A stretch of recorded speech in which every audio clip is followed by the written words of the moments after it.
we are so excited that we have here our engineer. So we have our plan here that we are going to showcase and share with you what we are going to put on the ground. So I'm here with Mama Chogo, Baba Chogo, and Engineer Mushina right here with me, and also Chalokush behind the camera. Charo, maybe you can wave. Hello. Yeah, so we are here today. We are so excited that that thing that we were looking up to, it's finally coming. Shikilia, you own it. You see, when you own something, it becomes yours. So we are looking forward to have a house like this for Mama Chogo. Si ndio Mama Chogo? Hii ndio nyumba yako sasa, si ndio? Ndio. Umeipenda? Umeipenda. Umeipenda? Haya, Baba Chogo, tunaangalia mwisho wa siku. Yenye hatujui Mungu atapanga lini, hii ndio itakuwa nyumba yenu. Ni vizuri sana. Ni vizuri? Nzuri sana. Ni nzuri sana? Iko sawa. Iko sawa? Haya, sasa kabla tuende grao tuko na hii. Sasa tunataka tupeleke engineer kule, aende akatuonyeshe, aone shamba kwanza kwa sababu hajaona shamba. Alafu tukikuwa huko shambani, atatuelezea kama huu mchoro utakaa kwa hiyo shamba vipi, si ndio? Yeah, so maybe you can introduce yourself and tell them your name and tell them your profession, whatever. Yeah, so you know how to do it the best. Yes. Hi, good people. My name is Dishon Mushina. I'm an engineer by professional. I've done civil engineering, and we are so grateful today for us being in this place, so that we can be able to tackle this task for Mama Chogo. So I'm here to do some few survey so that we can be able to know the orientation of our structure, and there are some few things we need to understand before we start this project. So we are here and we are so grateful, even as a company. We are Diwamu Developers, that's our trading name. You can search us in website, and we do design and build all over the nation. God bless you so much. Okay, so he had already shared with us the soft copy of this, but you know, okay, for Mama Chogo and Baba Chogo, they won't know what's the soft copy. Okay, the 3D and you call it 3D and? Yeah, the 3D and the floor plans. Yeah, the floor plans and the 3D. So it's good to put it on the paper so that for the sake of them, they can understand. Haya, tupeleke kwa shamba yenu. This is where we have the land. We were so glad, we were so happy that we attained the land from just a neighbor. Okay. Yeah, so the land starts here. Okay. This is the beacon. Oh, this is the beacon, eh? Yeah, the beacon is right there. So it's 100 by 100. Okay. Yeah, so it actually passes in between this bush that you're seeing here. Sure. So it goes direct to that house. Okay. And 100. Let's go for 100 this side. So it's a quarter of an acre. Yeah, it's a quarter of an acre. True. That's how we call it professionally. Yes. Yeah. Okay. Yeah, it has a slant towards this. So this is the second beacon. Oh, this is the second yeah, the beacon. Second beacon. Okay. The first one, we left it there. Somewhere there. Yeah, on that indigenous tree. Okay. And then let's move on this other side.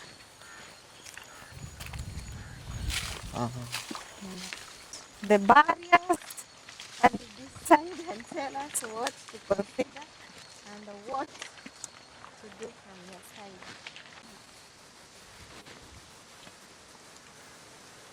The beacon. The other beacon is there.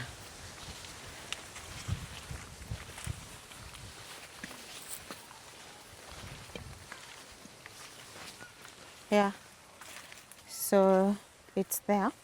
I would suggest if Baba Chogo can stand where you have the other beacon, Or all of us to spread out. Yeah, at least we try to visualize how the lands look like. Okay. Anasema wende usimame kule ambako kuna beacon ndio tuangalie kunakaa aje. Basi mimi acha nikasimame hapo kwenye ile shimo, si ndio? Haya, Mama Chogo tasimama kule mwanzo, halafu sasa ndio engineer apate kuona shamba yenu iko aje. Yeah, even though there will be a mutation yes. from the land surveyor. Yeah, sure. To still help us in a way to do the design. Oh, yeah. The mutation of the title deed. Of the title, yes. Okay. Yeah, but currently because we are here, we can just stand on the 4 beacons. Okay. And we try and to how, visualize how it is. So maybe I won't move. I'll just let you know that the nini beacon ndo ile huko tuseme ni hii mti but it passes karibu na nyumba hivi napita hii mti iko nje. Si Baba Chogo? Yeah, I can see Baba Chogo there. Yeah, ndo ule huko. So Mama Chogo, can you see her? The other side? Really. Yeah. Yeah, you can see her. So it's there and then na hii kichaka nimekwambia hapa. Okay. So this is the plot. Yeah, behind that. By looking at where Baba Chogo and Mama Chogo they are standing, it's kind of the plot. It's not like a square in a way, but we shall confirm from our mutation of which that one has no any issue when it comes to design, because the plot is big enough to accommodate our house, and we still have a remaining more space. So this is a good place. Okay. It's a good place. So, okay, you say that it's not a square, but when the surveyor measured, it was 100. Actually, here it's 110. Okay. Then 100, 110. Okay. It's okay. Yeah. It's only maybe the shape. Inakaa kama trapezium. It does like a trapezium, yes. Yeah, looks like a trapezium, but it all measures 100 by 110 by 110, then 100. Okay. Yeah. Light. Yeah.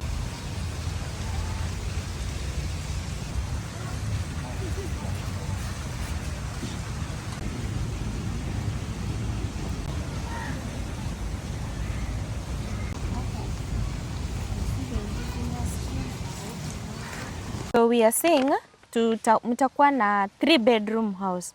So kukuwa na 3-bedroom house ni huyu Mama Chogo na wewe mko na bedroom yenu yenye inaitwa master bedroom, alafu kuna bedroom 2 zingine iko kando na hii iko kando, si ndio? Sasa hivyo ndo iko hapa kwa mchoro. Sasa ukiangalia hapa hivi hapa ndio mnaingililia. Naweza kwa Kiswahili alafu ata explain yeye in details.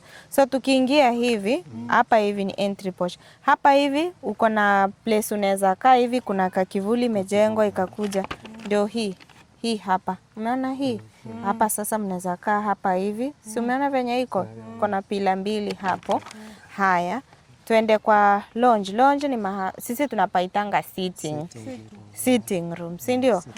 So kwa Kiingereza wanaita lounge ama living room.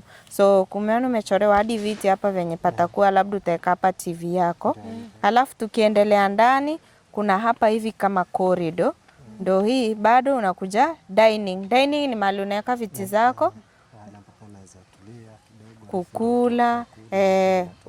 Unaweza tokea huku. Sasa huku kitokea huku kunaitwa rear porch kama ile ingine ya mbele. Alafu hapa ni jikoni, sasa waweza pika, ufanya nini, alafu unapeana chakula wapi? Hapa kwa dining, mahali watu wanakulia chakula ama kukaa kama familia mkisoma Biblia, mkifanya hivyo. Sasa ukitoka jikoni unakuja kwa pantry.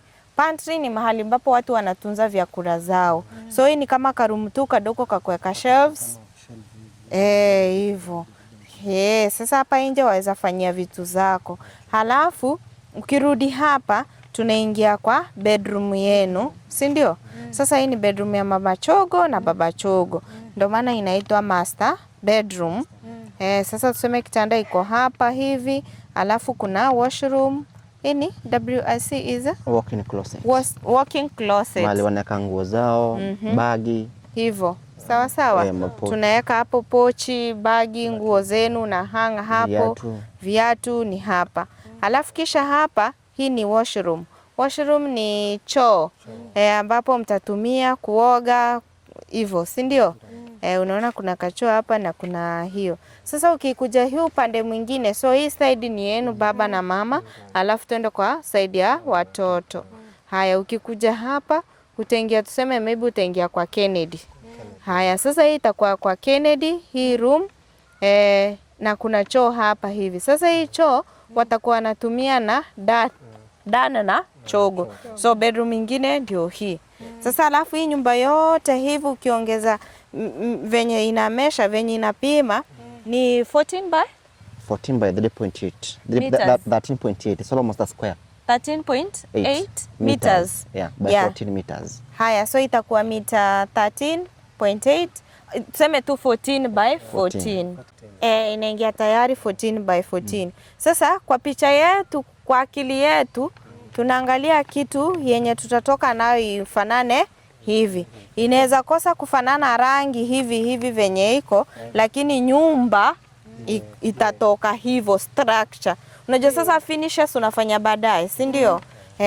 Kama hizi ni claddings, yani ni mawe ya kununuliwa unaweka, lakini sometimes unaweza kosa ama upako hivyo. Sasa ubaya ni kubwa.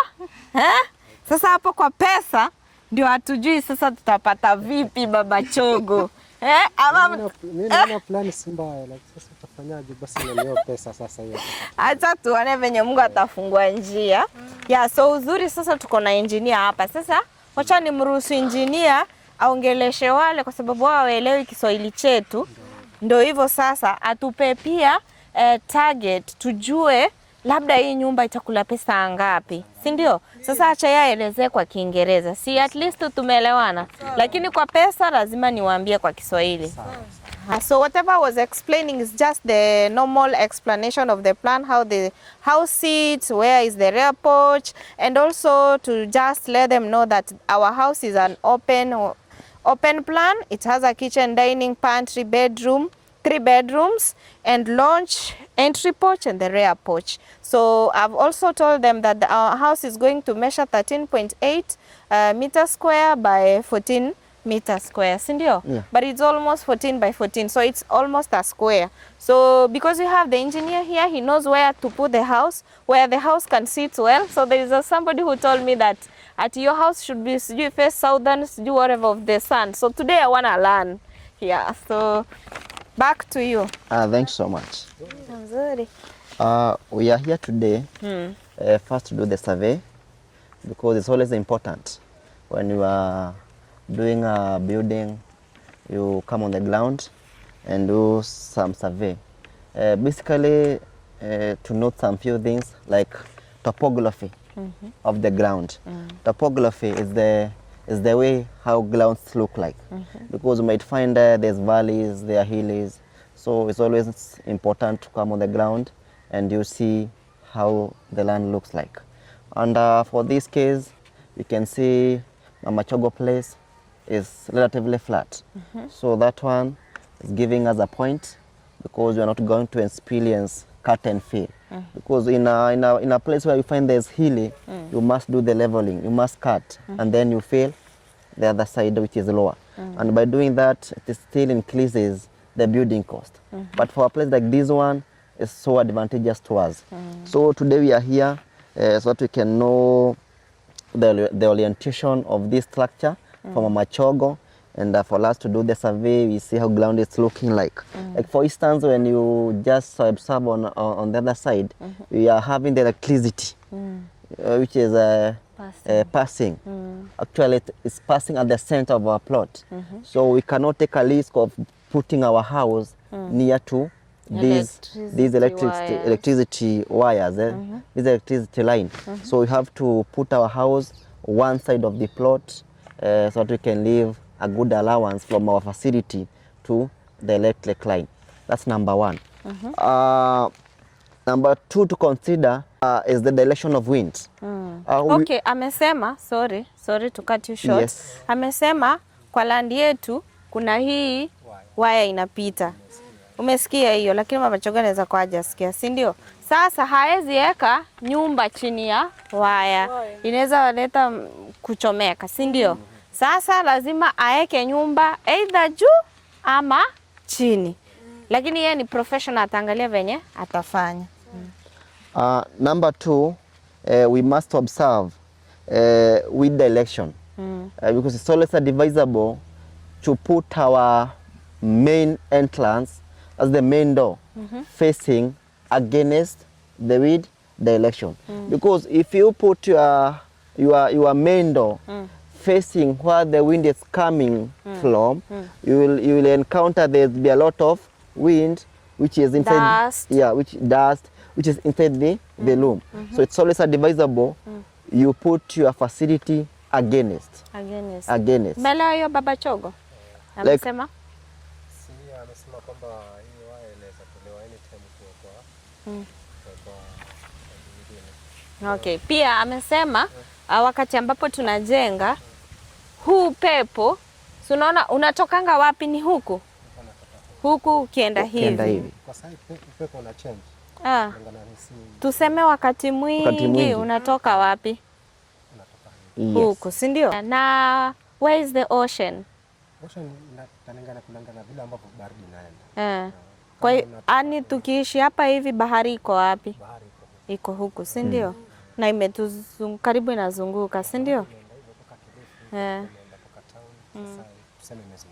Imetuzunguka. Sasa lakini ule upepo mkali unatoka huku hivi kwa bahari, si ndio?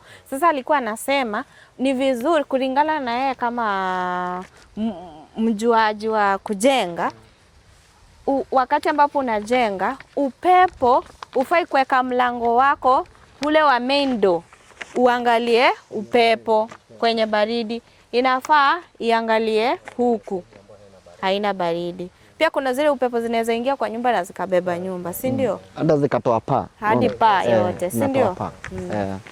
Yeah, so basically hivyo ndivyo vile Lineta amesema. Just explain in English. Yeah. So it's why we are here today, and when you do the observation even via the coconut trees, we can see that wind is coming from this side going to the other side. So there's no way our building can face this side.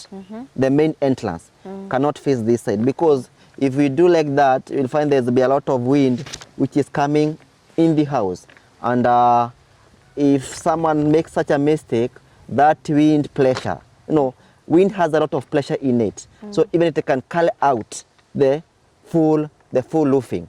So it's always advisable we put our facility or our building against the wind direction. So for our case, unless we put our building facing on this side, on this side, yeah, on the seaside, or here, yes, on the seaside, or the other side.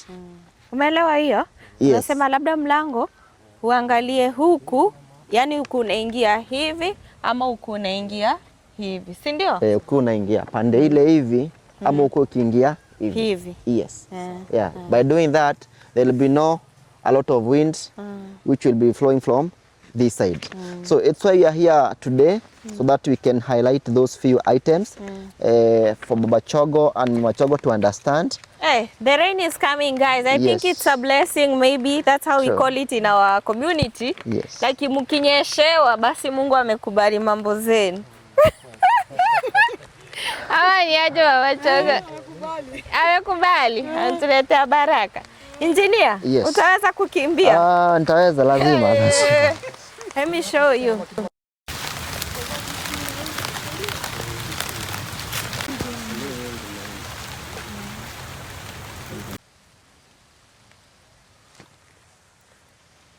Yeah. So for this floor plan, is very functional. Family plan, very functional family plan, because when you check on it, there's no wasted corridors. There's no wasted corridors. We just have one corridor at the centers. Then the master bedroom has privacy. Yeah, sure. Has privacy on it. If you check, our master bedroom is on one side, direct opposite to the other. To the other two bedrooms. Sure. Bedroom 1, bedroom 2, and bedroom 3. So the privacy has been well observed. It has been well captured.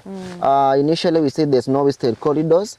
As the cameraman trying to capture it, you can see we just have one corridor which is connecting to the master bedroom and to the other rooms and the kitchen and the other kitchen. So you have no wasted corridors. Yeah. And kitchen dining are flowing well, as you can see. Sure. Yeah, we have dining and then we have our kitchen. Yeah, where in between dining and kitchen, we shall just have a dwarf wall. We call them dwarf wall. Yeah. So that you can be able to see To whatever have is the happening. Open. Yes, Open yeah, we are kitchen, calling them sindio? open kitchen nowadays. That's just a dwarf wall.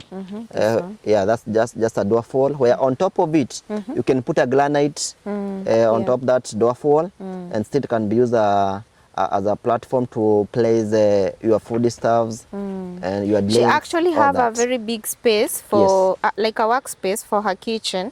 I can see we have this side, we have this side, we also have this side and this side. So it's a well plan where you want to put everything it can fit, because unaona kona hii L hapa na hii L hapa. Seems like it's gonna be a very big kitchen, more than mine. Sehemu kubwa kushinda yangu, because I only have a U. Yes. Sure. The key features in this floor plan, the estimated covered area is around 122 to 130 square meters for the whole house.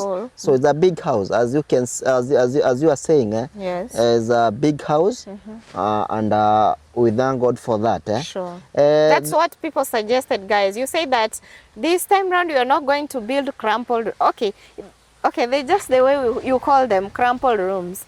So we don't build like they are just like you want it to be crumpled. You go with the budget. Sure. Ama ni aje Moshena? Yeah, that's the thing. Yeah, that's the thing. And by the way, as we speak right now, the government has increased the taxes of the materials, especially the electricity. I never knew. He just told me today that the electricals have been added tax. And as we speak today, Chalo received an email from the company that sells boards that the government has imposed 30%. 35% more. On 35% more on top of that 30%. Karibu 60. Yes. So that's always imposed on the buyer. Now imagine the kitchen and the wardrobe. The wardrobes. Cost. Anyway, so whatever we will go with, whatever you guys will suggest, that's how we will go. So we want this video to be approved by you. And I told that the engineer to make sure that at least because the materials has, zikupanda bei, how do we say? They have increased. They have increased the expense of the materials has increased. We are going to aggregate and see what figure are we speaking about having this house 13.8 square meters versus 14 square meters. So it's going to tell us an aggregate of the money, sindio? True. After we are done with the explanation. Then the other key features is the bathroom total. We have one that is for ensuite master bedroom. Yes, it's right here. Yeah, as you had explained earlier from Mama Chogo and Baba Chogo. We have one which is in the master bedroom. Then we have two others. That is, we have another toilet here, which will be shared between the two bedrooms, bedroom 2 and bedroom 3.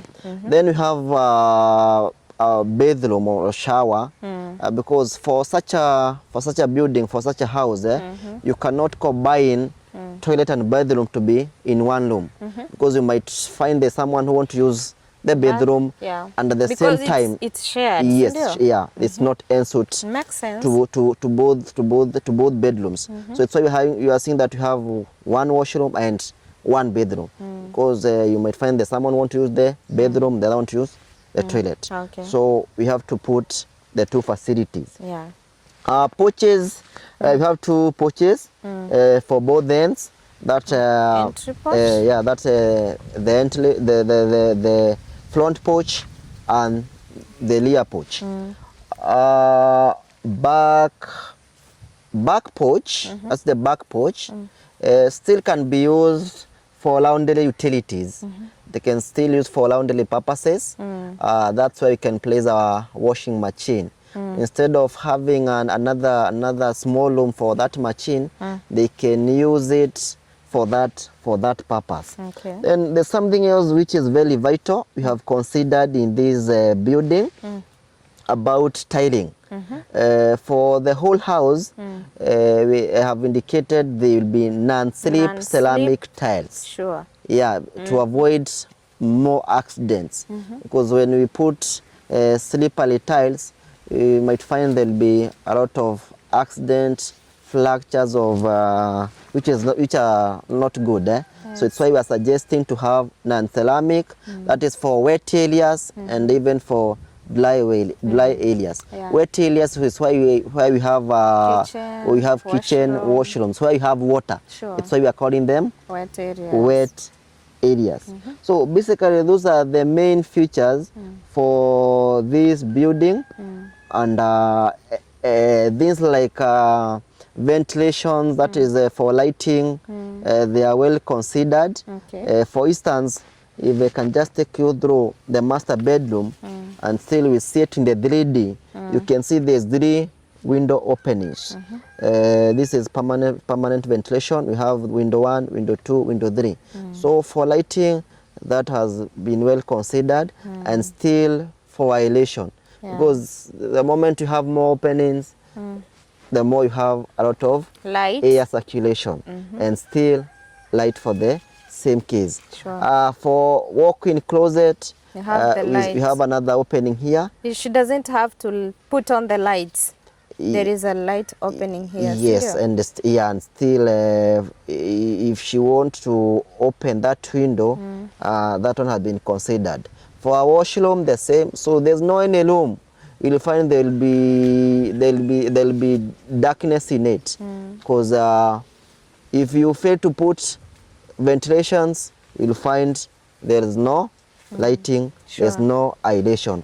Pantry, the same. This is where you place your kitchen stuffs, like potatoes, cabbages, all those stuffs, which are being used in the kitchen. For kitchen, we still have our window, a very big window.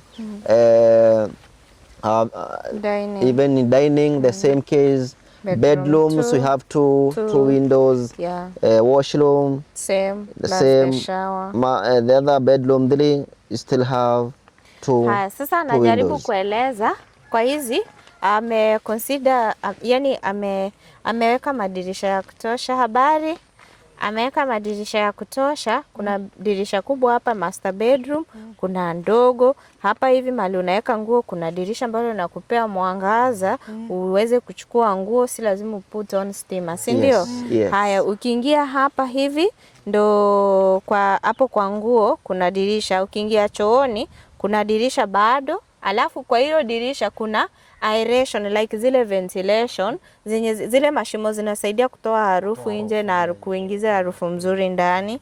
Alafu kwa pantry vivyo hivyo. So hizi za red, hizi zote hizi ni madirisha mko nazo. Light, yes. Yeah, light imekuwa considered, Yes. like ameitilia maanani Maybe sana. you can show them in the 3D. Okay. These are well seen.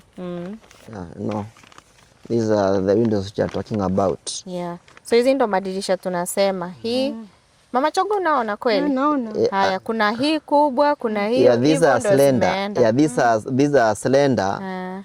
Just for aesthetic value. Yeah. Yeah, they'll be serving for aesthetic value and as well for lighting. They are good. I yes. actually have I have them in our home. Yes. So they serve both aesthetics and okay, for lighting as well. Like it's just to complement the bigger window. Yes. Yeah, so hivyo ndo amesema nyumba yetu itakaa hivi Mama Chogo. Umeona? Madirisha yako, milango, kila kitu. So siku hizo ukijenga, ukitumia engineer kama una pesa na kuwekea mpaka nyumba kila kitu venye itakuwa. Si umeona? Hakuuliza siku hizi ukijenga engineer anakuwekea mpaka nyumba venye itatokea, madirisha. Yeah, so unaona nyumba yangu itakuwa hivi. Ukisikia si sawa na roho yako sema mimi sitaki basi. Si ndio? Haya, wewe umeipenda Baba Chogo na Mama Chogo, mumeipenda? Naipenda. Iko sawa? Iko sawa. Sawa. Sasa kizungumkuti kiko hapa. Engineer tuambie how much does it whatever you have on the ground. Let's say we are going to do with 14 square meters. how much do we aggregate? Yeah. Haya, mambo iko hapo sasa. Nitumie Kiswahili kidogo. Yeah. Kiswahili wasema chema cha jiuza, kibaya cha jitembeza. Amekubaliana na sisi ni kizuri. Ni kumaanisha kama ni kizuri bado gharama itakuwa juu kidogo. For standard finishings for this house, it will cost us, being in mind there's that fluctuation, price fluctuation of commodities there. So you find these are increasing day by day. So you'll find that we might be affected by those changes. But for this house, just for standard, you have when it comes to finishes, you have low finishes, then you have standard and high ends. And we agree together, let's not go for low. High end. Yeah, and let's not go for the high end. We just do a standard one. So for a standard piece delay bed, it will cost us around 4.6 to 4.9. 4.6 to 4.9. Yes, that is material and everything. Okay, I just want to ask you a question. Yes. For example, this kind of a house, how many stones do you aggregate it will cost us? Stones, or you measure them by pieces or feet?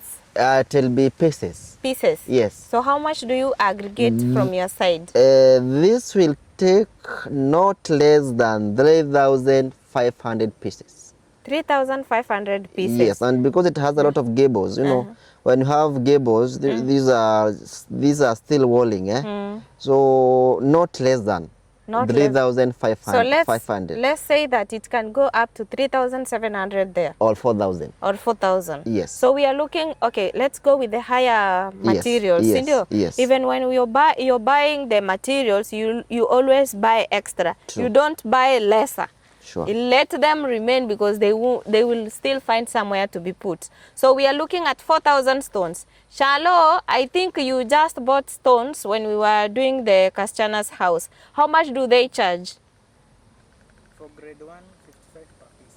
55 per piece. It was 55. It was 55. Grade 1 Yeah, grade 1. per piece. Per piece. And remember here they don't have bush stones. Yes. They don't have bush stones like Yes. our side. Yes. Yeah, so 55 per piece. Did you consider the foundation or you never considered them?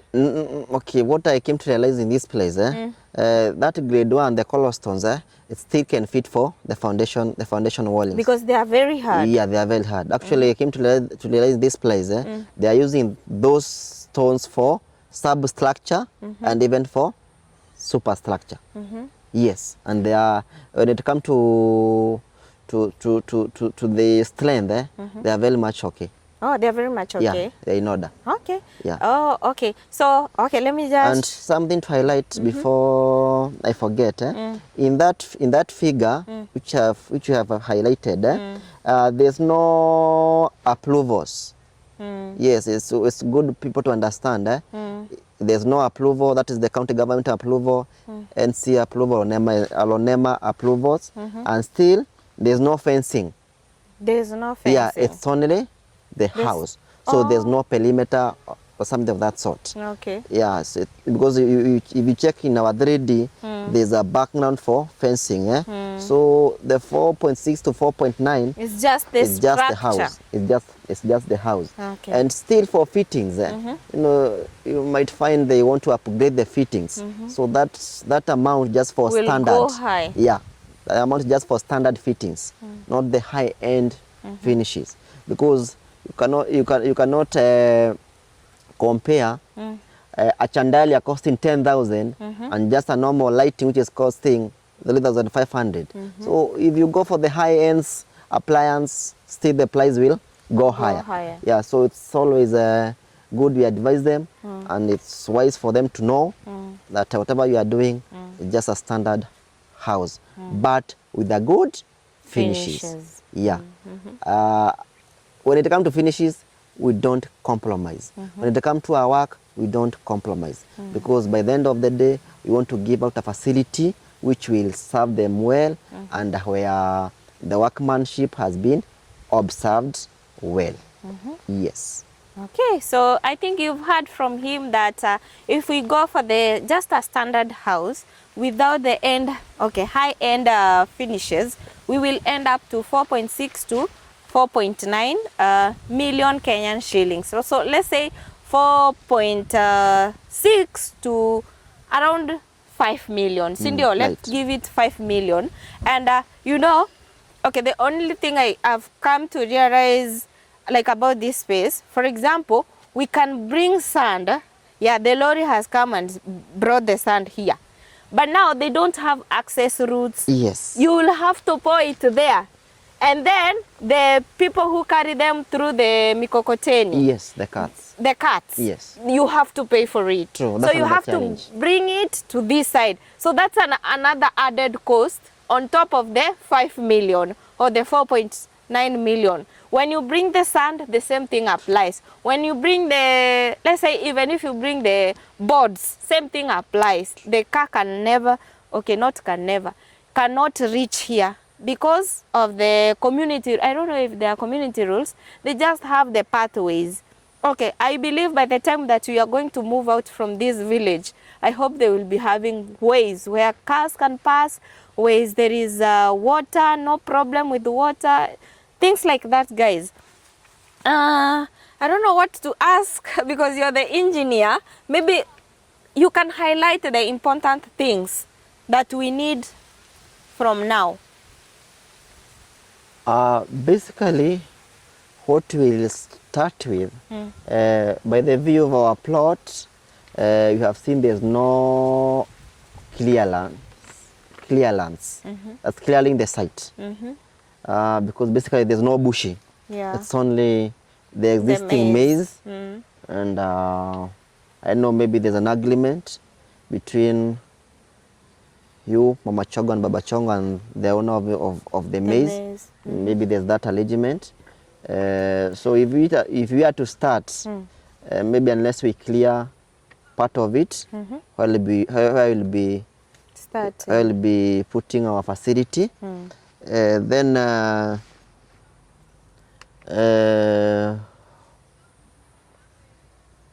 came to realize in this place there's a problem with water. That thing has really costed us. Sure. And you can agree with us. Sure.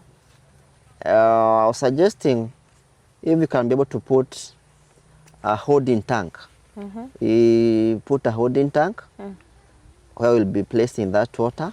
We don't have our tank. I do not tank you, engineer. You can just do one for walling with those stones. With those stones, then we plaster them.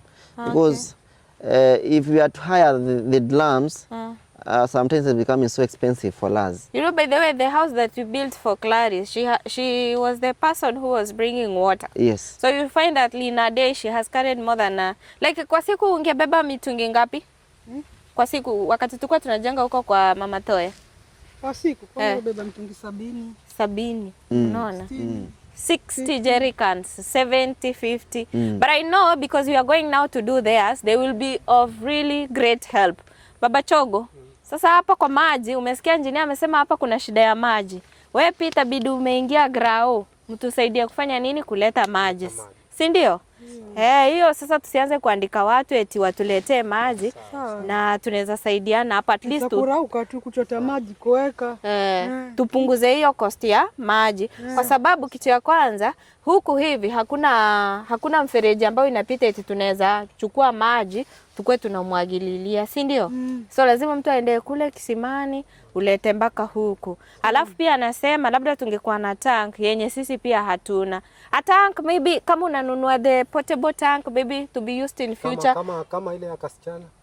Hiyo ni ndogo. Ya kwanza na suggest tujenge ukuta. Kama sio tujenge ile ya kujenga. Ya kukuta maji ile tuwekwe ndio kama wanatumia maji faster. Lazima ulipie. Jambo tunategemea ni ya huko, si ndio? Niko sawa. Na tukinunua tank, a big tank. Yeah, hiyo inaweza tusaidia sana. Like how many liters? Hata tukapata the blue tanks. Kama ile anaongelea kasichana. If you can get two, they'll be okay. How many liters? How many It's liters? 200 liters. 200 liters, 200. Yeah. So that's the cost that you don't see. That's how we call them miscellaneous. Sindio? Yes, and all of the preliminaries. Oh? Preliminaries. Preliminaries. Yes. The preliminaries. Whatever. Yeah, so those are the added costs that when you try to make now everything you put it together, you find yourself at 7 million Kenyan shillings there. Yeah, or 6 million Kenyan shillings. But we are not scaring you guys. We are actually trying to figure out at what cost are we looking at. Anyway, guys, you know you're the people who suggested this project. I want to thank God that we contributed the money of the GoFundMe and we bought the land. And thank God we bought a 100 by 100 by 100, a quarter an acre at 850. Umesikia hiyo tulipata? Okay. Yeah, 850,000 Kenyan shillings. And the money that was contributed on the GoFundMe is 22,000 USD. So as we speak right now, the money that we've used is 850,000. So the remaining money, maybe, Chalo, can you tell me please?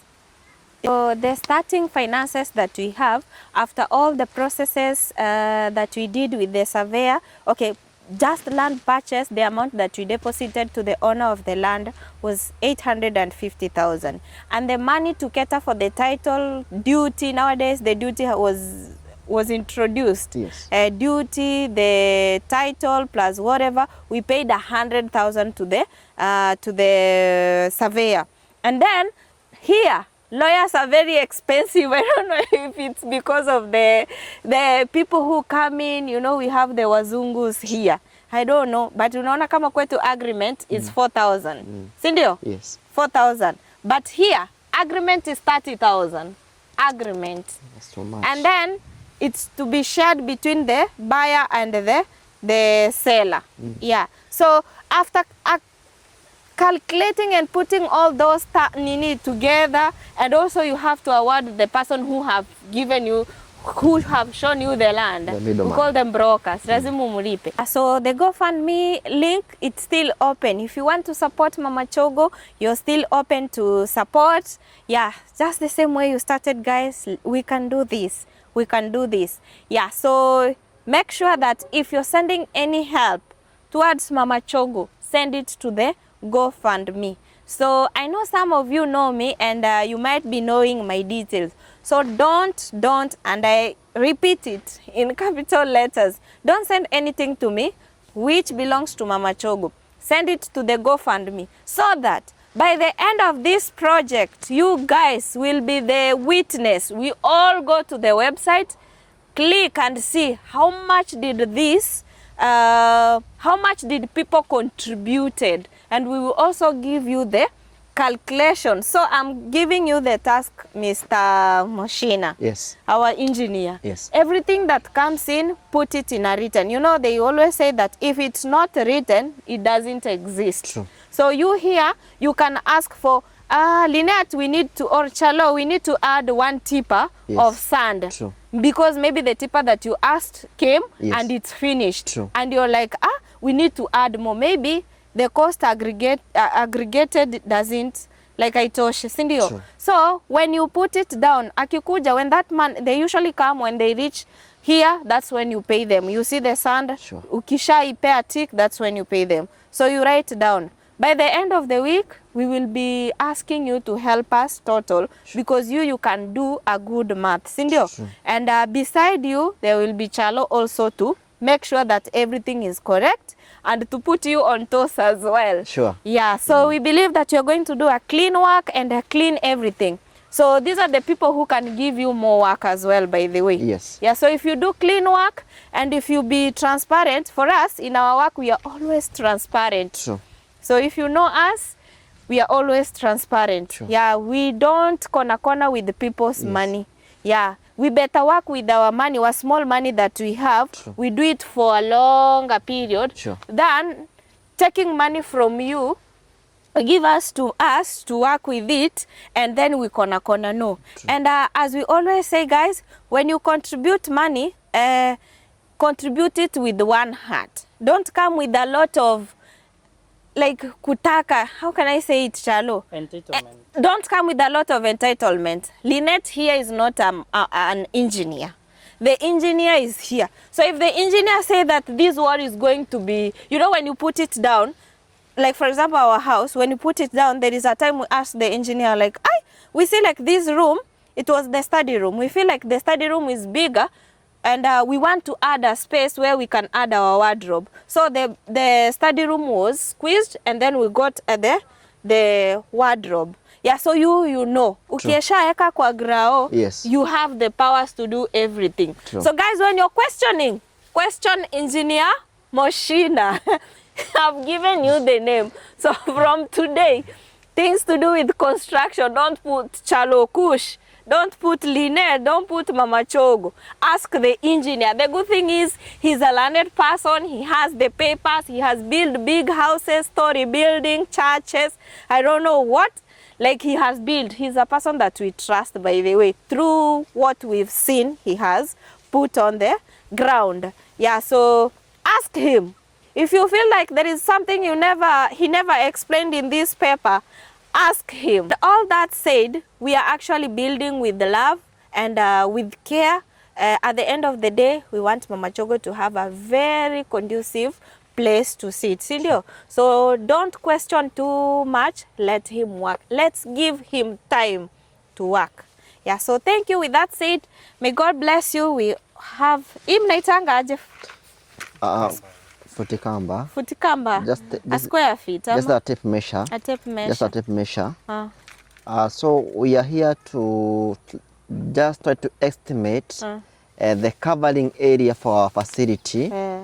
And we need to involve Baba Chogo and Mama Chogo to tell us, because our plot it's going the lower side and the other end and the other end. We give them this chance to tell us where they would feel they want that house to be placed. Mama Chogo anauliza mnaonelea hii nyumba ikijengwa ijengwe wapi? Pande Huku. Itajengwa kwa hapa. Ni sawa pia. Ikijengwa hapa. Na iangalie mlango wako wa main, iangalie kule ama iangalie huku? Ikiangalia hivi ndio itakuwa vizuri. Ama ndio kule ambao umesema kuna upepo haiwezi. Yes. Na ikiangalia hivi iko sawa. Iangalie hivi ama iangalie pande? Iangalie. So iangalie hivi, si ndio? Haiko sawa. Ni kweli. Lakini ikiangalia hivi itakuwa sawa. Okay, ni sawa basi. Amesema ukijenga nyumba iangalie mlango ikue huko wakiingia. Yaani iangalie huko. So hiyo porch yenye umeona iko hivi itakuwa hapo mbele, si ndio? Haya, wacha tupimie tuone kama hiyo nyumba itatosha hapa bila kuguza nini? Electricity. Kama unaona imegusa huko unaweza peleka kule, peleka angalia huku. Okay. Wacha tupime kwanza. Tutapeleka ile. And still on this side it's so ideal because of the electricity line. So when you are doing the wiring for the house, you're just going to do the dropper. But if you take our house further on the other side, we might find you have another pole. You have another pole. And that's an added cost. Yes. And in by this the project, way, in this we are project, trying to minimize. Sure. Yes. So we are proposing for it to be upandeu. And kama ni steam, we just have the dropper. Yes. Inaanguka tu, si ndio? Inaangushwa tu. So let's just take a roughly estimate for our length and width. We see where our house will be sitting. So even there will be clearance of this indigenous tree and maybe. Ongelesha mwenye mahindi usikie juu engineer amekuja na kuanga na project mingi. Juu sasa simame wapi? Nataka kuona hiyo bacon ilikuwa wapi? Ilikuwa hapo? Ilikuwa hapo. Hatutakaribia bacon kabisa. Na hiyo nyingine ilikuwa ndio muhimu sana. Hii nataka shiu pande ya mbele ikubakisha nafasi unaweza fanyia mambo yako hapo. Juu kama nyumba yaangalia pande hii, unataka nafasi pande ya nyuma, pande hii na pande hii. So kama hiyo iko pande, Mama Chogo utasimama mahali kuna bacon Baba Chogo hiyo nyingine iko wapi? Haya, enda pande hiyo na futi. Unataka kupima katikati? Mahali kuna zilo hapo. Mani kuna hiyo kikingi. Pitia pande meters. Yeah, he has to be inside because we will be having a rear porch. We also need to. Ameenda sana ama? Umefika? Lakini huko kuna shimo engineer. Kuna shimo ya choo. Tushapata 14 meters njoo. Itakuwa kubwa hivi. Hata ndio naona hiyo nyumba hata itaanza huko. Haitaanzia huko. Tunataka 14 ndio hii huko. 14 kwa pande hii. Aya njoo, simamia hapo kwa. Dream, it's big. It's even scaring me off. But you know what? Chalo usually tell me that a dream that doesn't scare you, it's not a dream. Hapo iko sawa. Huko mpaka huku? Kutoka hapo hadi hapo ndio tumbakishie nafasi ya kutoka hapa hadi pale. Anza fanya shughuli zake hapo. Then kutoka kwa bondale yetu tutaacha mita 3 backyard. Just in case of anything, ukataka kufuga makuku nini, aziweka pande hii. Mita 3. Anasema okay, kulingana na venue na building professionally, unafanga kuacha huko nafasi kidogo. Kama for example unaweka kuku na waficha huku, anaweza kuwa hiyo side.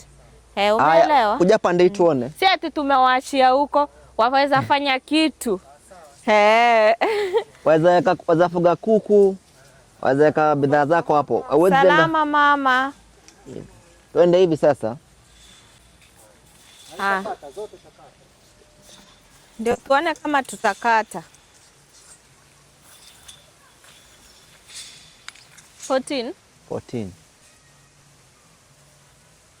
Wow.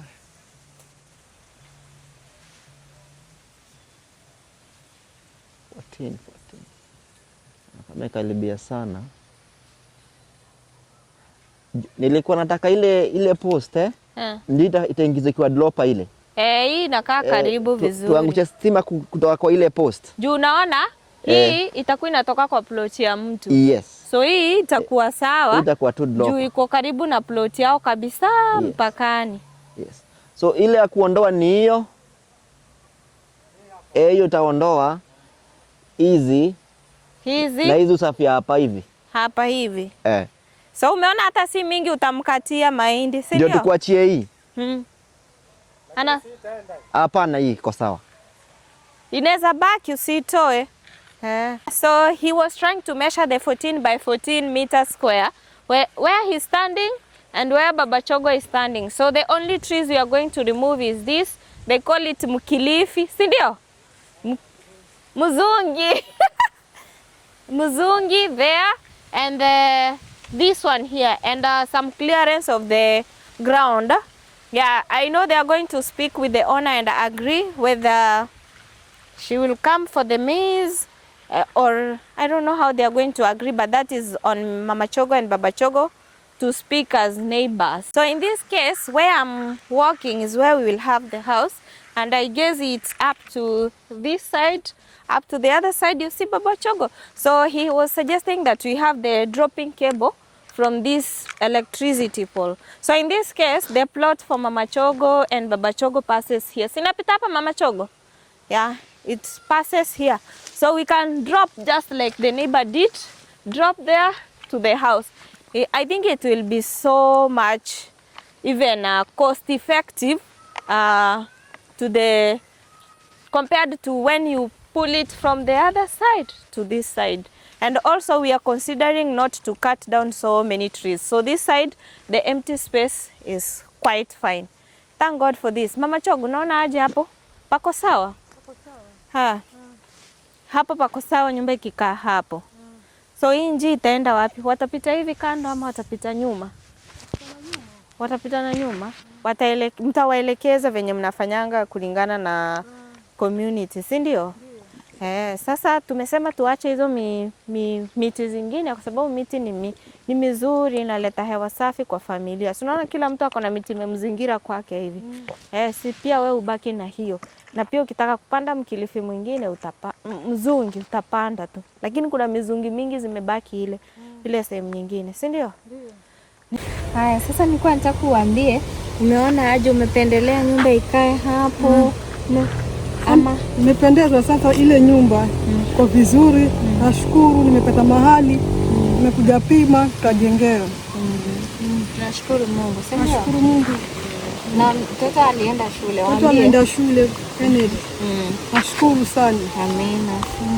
Mungu awabariki pia nyinyi kwa kutusaidia kupata shamba venye Mama Chogo amesema. Tumepata na amekubali nyumba ikae hapo. Sasa sisi kazi kwetu na kazi kwenu. Si ndio? Tutasaidiana. Nataka hii process ikuwe process mzuri, sikuwe vitu za kuvutana nini. Kama nikichota maji utafanya kurauka nichote maji. Na pia kwanza ufai kuchota maji. Sifai Sana, hapana. Sasa ukichota maji nyumba mzima Mama Chogo, utaamka kama mgongo yako imeenda hivi. sawa, hakuna shida. Utatafuta venye utasaidiwa. Sasa si ati utachota kila siku. Zuri una Baba Chogo atakusaidia, si ndio? So she's offering to fetch water for the whole house. I'm like, no. I'm screaming about her back might hurt. You know, as women, when you feel like you're so energetic, you feel like you can do it until you reach around 40-50 years there. That's when you feel like now the back starts to complain. You know what? You worked so hard. Yes.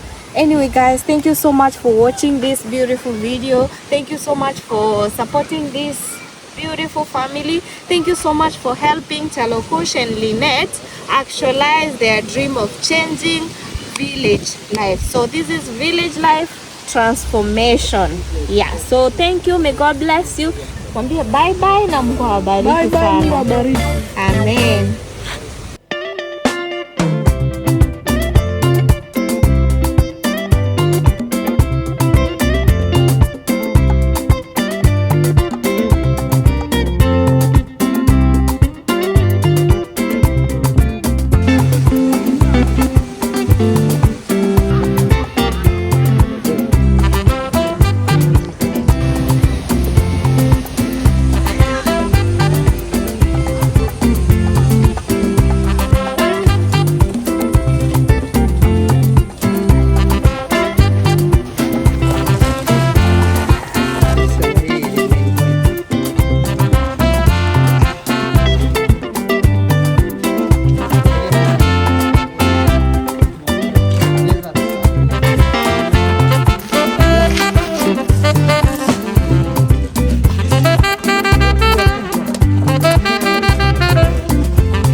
Ukuta ule umenyooka sawa.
Tuangalie mnyama wetu bado yuko hai ama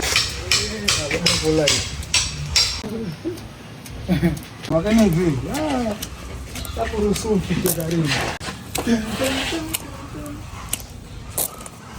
Kila mwananza wale kama zungula wasere. Mimi ndo kana muhudumia sana. Siku mwenga tu. Siku mwenga ni usashaya.